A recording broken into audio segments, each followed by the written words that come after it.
John Gentry was a 37-year-old man in Pensacola, Florida, who seemed to be living an average life. He owned his own business, lived with his girlfriend, and the two used their financial success to have fun. As far as he knew, despite having the usual ups and downs of life in general, things were going pretty well. His girlfriend, Judy Buenoano, also owned her own business, and in June of 1983 she was hosting a party for one of her employees at a local restaurant. John and Judy had other things going on during the day, so they met up at the restaurant for the event, and after a few hours, they went their separate ways. Judy was going to continue partying with her friends, and John was going to head home. Another day like any other. Except it wasn't. When John got into his car to leave the restaurant, all hell broke loose. His car exploded and he was suddenly surrounded by smoke and shrapnel. The next thing he knew, medics were cutting his clothes off of him and treating his wounds. Then he was loaded into the ambulance and rushed to the hospital. John would survive his wounds, but the investigation into what had happened would open a can of worms that no amount of lies could contain. This is Monsters.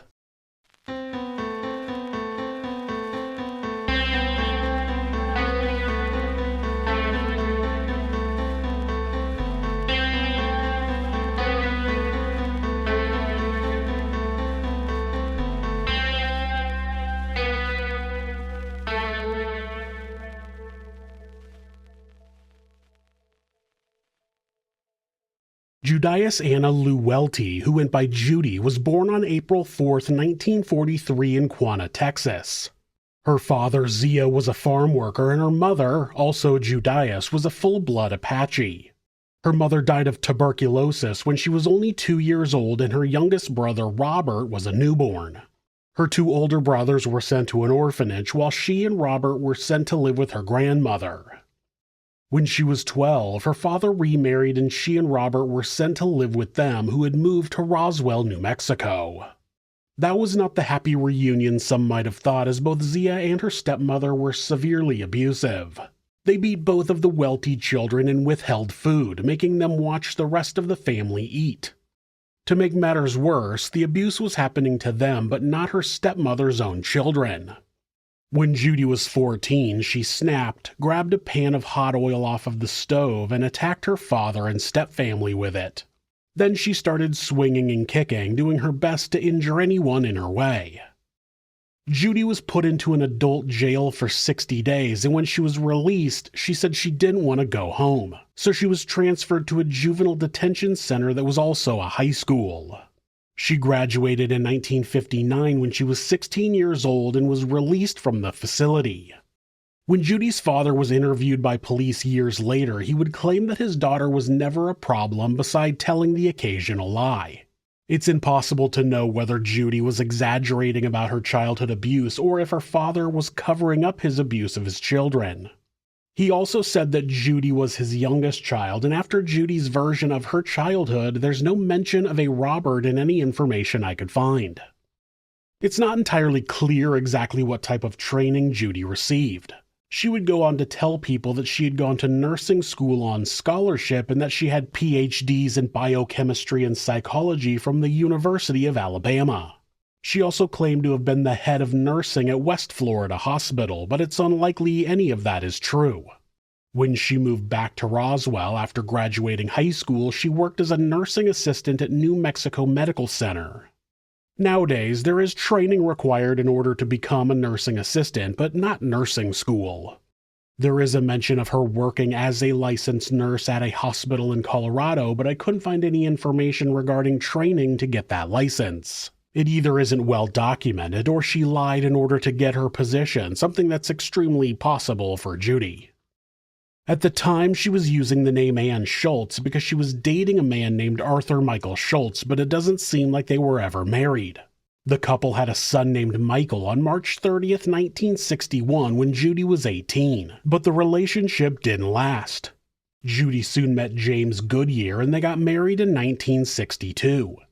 James was in the Air Force and had been stationed in Nebraska for a few years before the family moved back to Roswell, where they had their first child together. James Jr. was born on January 16, 1966, and during that year, James Sr. adopted Michael and changed his last name to Goodyear.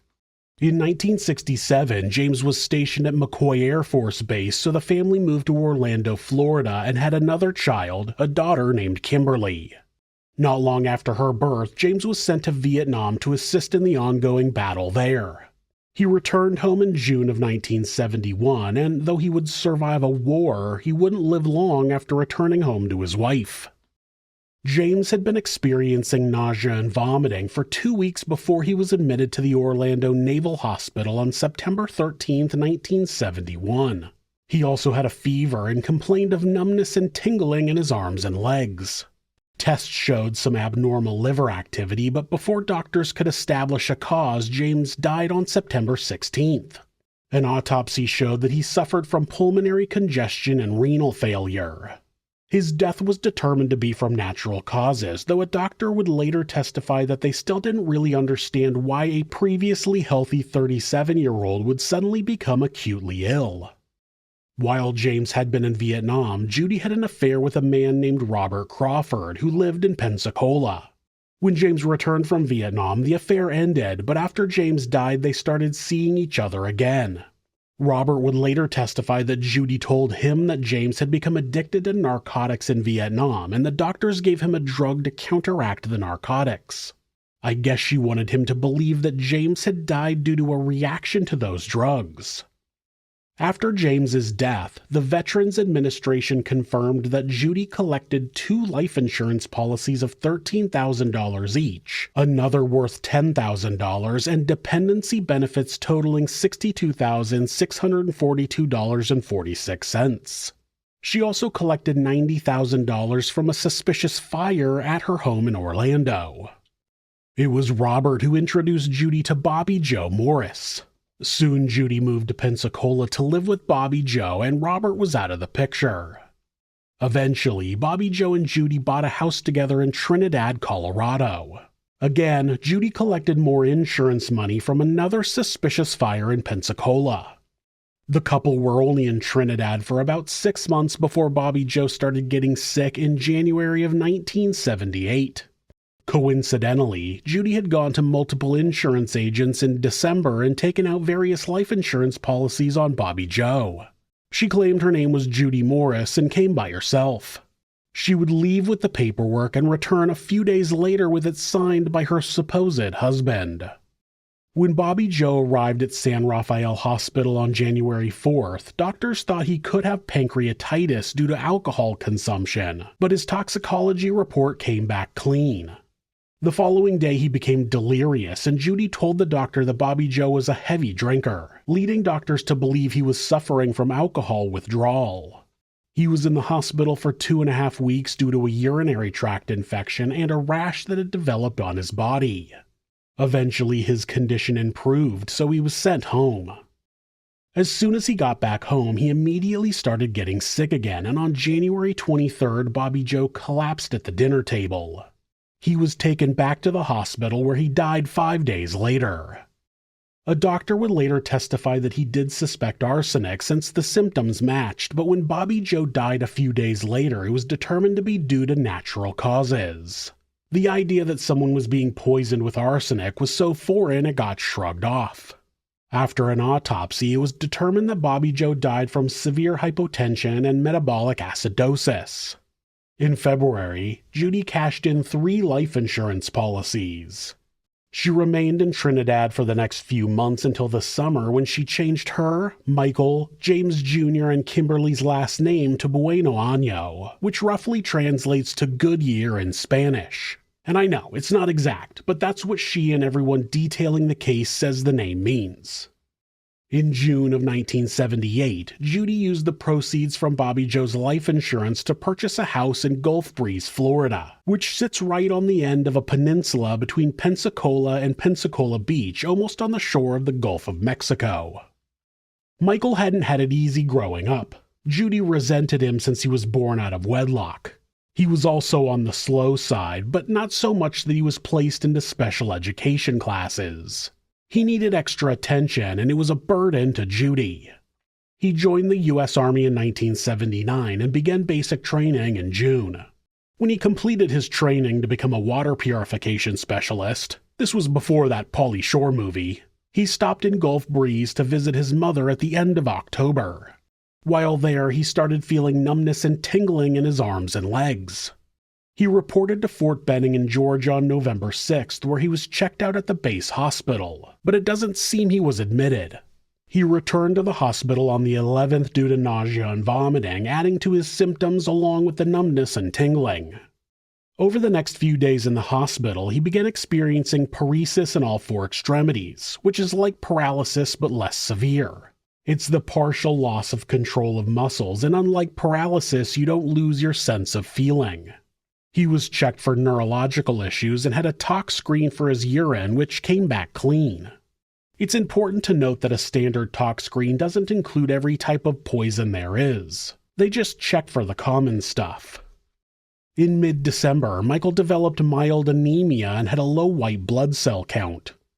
In January, he was transferred to Walter Reed Medical Center, where it was noticed that he had white lines on his fingernails, which is a common symptom of arsenic poisoning.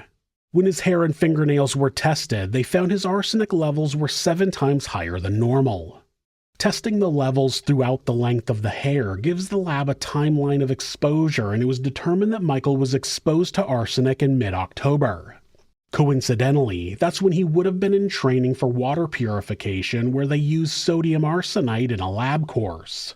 It was believed that Michael had been exposed then, and he was treated for arsenic poisoning, but he was left with permanent damage. He was fitted with leg braces, a device to help use one of his hands, and underwent physical therapy. He was eventually discharged from the Army and moved back to Gulf Breeze and continued treatment at the local VA hospital. On May 14, 1980, Judy took James Jr. and Michael fishing in a canoe in the East River, just east of Gulf Breeze. Despite the fact that not only did Michael's braces make him unable to swim, they would also weigh him down in the water, Judy insisted they take the canoe out. Not only that, but Judy and James were wearing flotation belts, but Michael was not. According to what Judy told the authorities, the canoe struck a branch under the water and tipped over. The canoe struck James in the back of the neck, and she was able to get to him and help him swim, but Michael was gone. Again, because his braces weighed him down in the water. Judy and James ended up being pulled out of the water by a Good Samaritan in a boat, but Michael couldn't be found. After authorities were called, they carried out a massive search, and Michael's body was found in the river about 4 hours later. It's important to note that the article about the supposed accident refers to Judy as Dr. Judy Buenoano, because she likely claimed to be a doctor when she was questioned. Having an appearance of high standing was important to Judy. Like in the movie Catch Me If You Can, people tended to believe someone with a respected position like a pilot or a doctor, so scammers like Judy tended to pretend to have those positions. James was taken to the hospital to have his spine checked due to being struck by the canoe, but he ended up being okay. When Judy was questioned by a detective, she told him that one of their fishing lines got snagged, and when one of them stood up to try and release it, the canoe tipped over. It's always strange to hear that criminals tell two completely different stories within a short amount of time. Then they wonder why they become a suspect. You probably won't be surprised to learn that Michael had life insurance. The military still had an active policy on him worth $20,000. When Judy filed a claim for that money, she included a forged birth certificate that said James Goodyear was his birth father. She had also taken out 2 other life insurance policies, one for $30,000 and another for $20,000, but that one had an additional $20,000 payout in the event that Michael died in an accident, so it was extremely coincidental that her son died of an accidental drowning. Both of those companies paid out with no questions. Judy used the money from her son's death to open a beauty salon in Pensacola. The salon did well financially, but Judy wasn't content with that.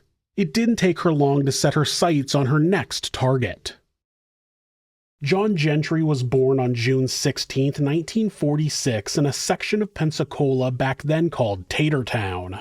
The reason for that name was simple. Farmers there grew a lot of potatoes. His family did not grow potatoes, they were mainly lumberjacks. John was a member of the Church of Latter-day Saints, but not because of his family.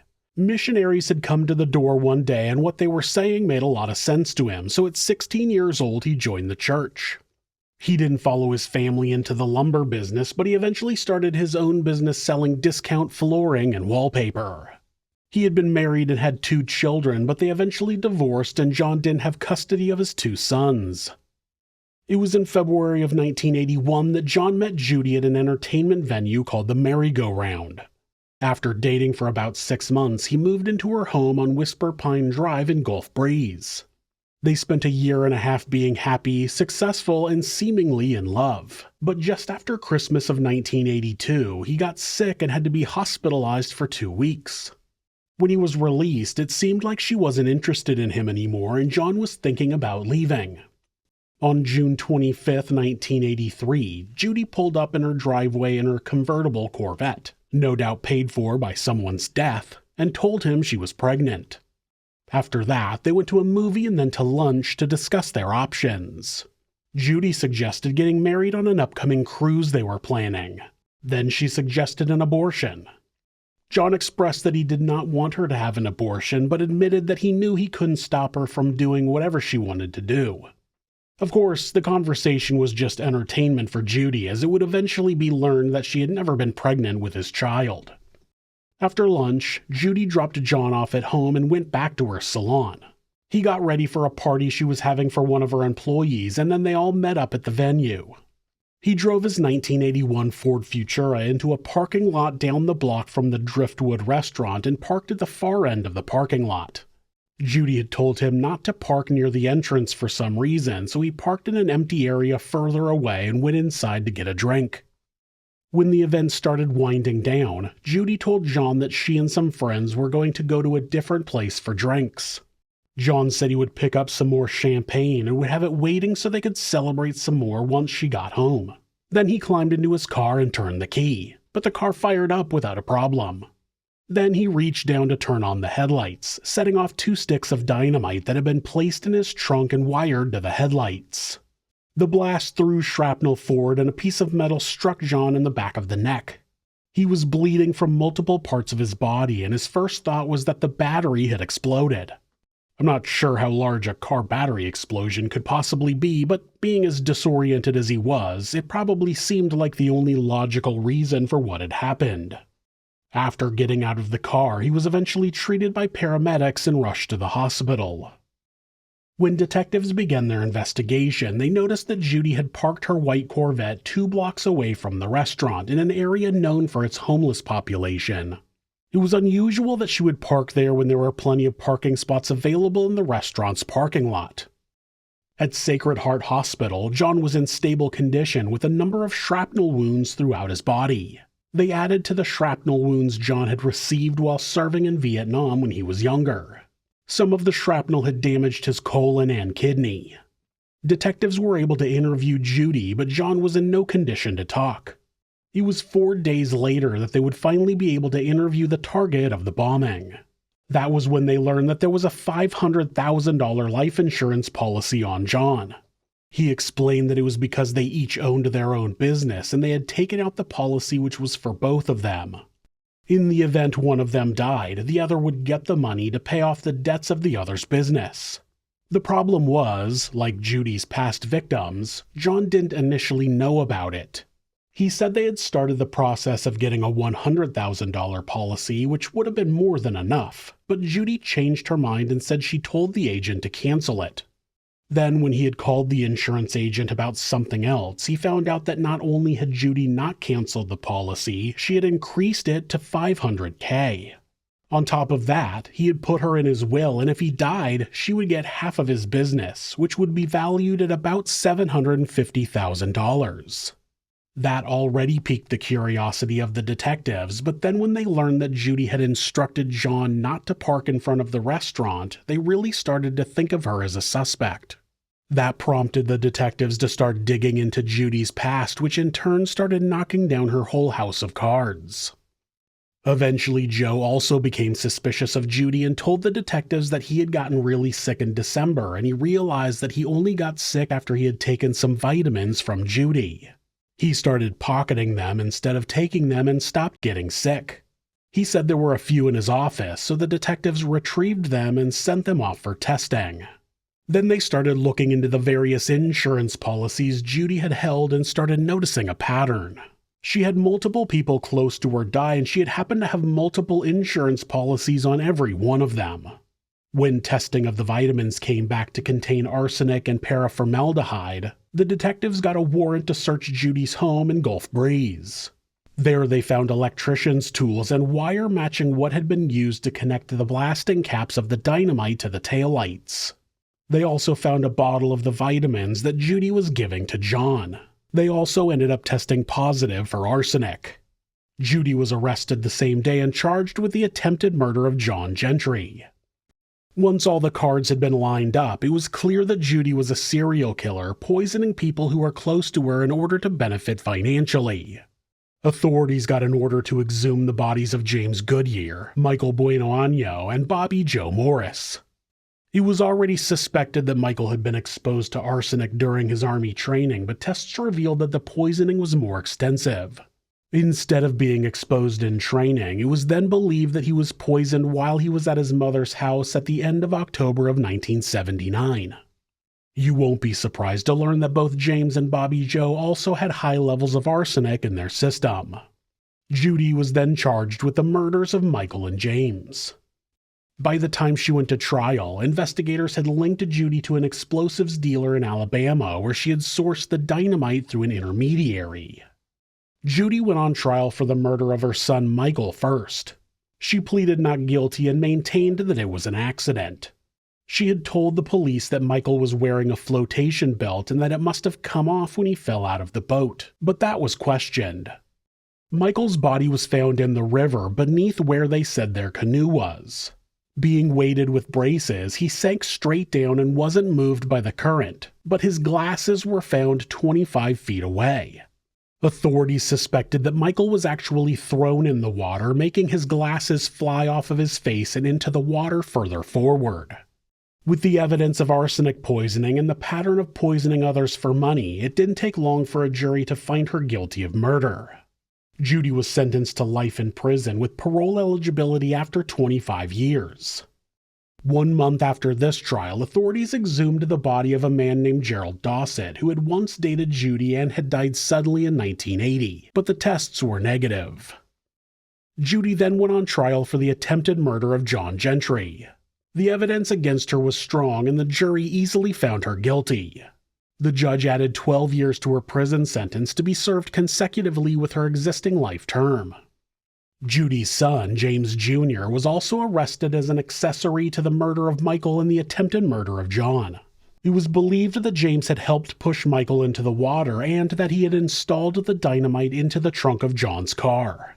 There wasn't enough evidence to prove either, so he was acquitted in a separate trial. In 1982, Judy went to trial for a third time, charged with the murder of James Goodyear.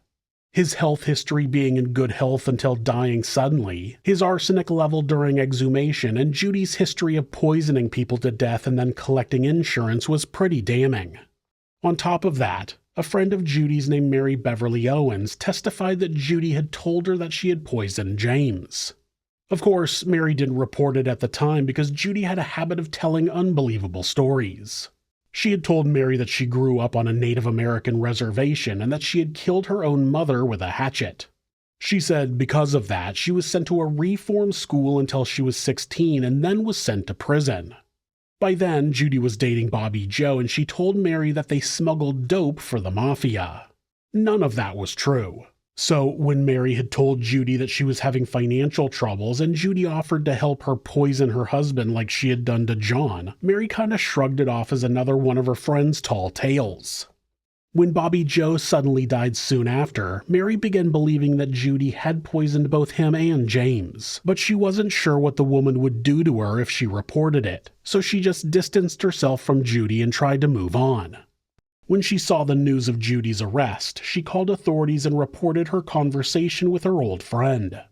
She testified that Judy even explained how to get the arsenic. She said she just bought a type of pest poison that had arsenic in it. Mary couldn't remember if it was for rats, roaches, or flies. They sold it right at the local grocery store. Then she suggested Mary take out more life insurance on her husband. Of course, Mary had no interest in killing her husband, so he was perfectly safe. For the third and final time, Judy Buenoano was found guilty of murder, and this time she was sentenced to death. Over the next 12 years, she filed multiple appeals, but they were all denied. On March 30th, 1998, Judy was executed by electric chair. She had maintained her innocence until the day she died, which is not unusual for these kinds of monsters. They spend so much time lying that telling the truth, even at the end of their life, is too foreign. They will go to their grave living the lie because they refuse to give up that last bit of control they have over themselves. The lie is all they have left while they're rotting away in prison. There were 2 other past boyfriends of Judy's who were exhumed and tested positive for arsenic, but by then Judy was already on death row, so the prosecutor didn't waste the taxpayers' money. Judy had already been proven to be a monster and would be put down because of it.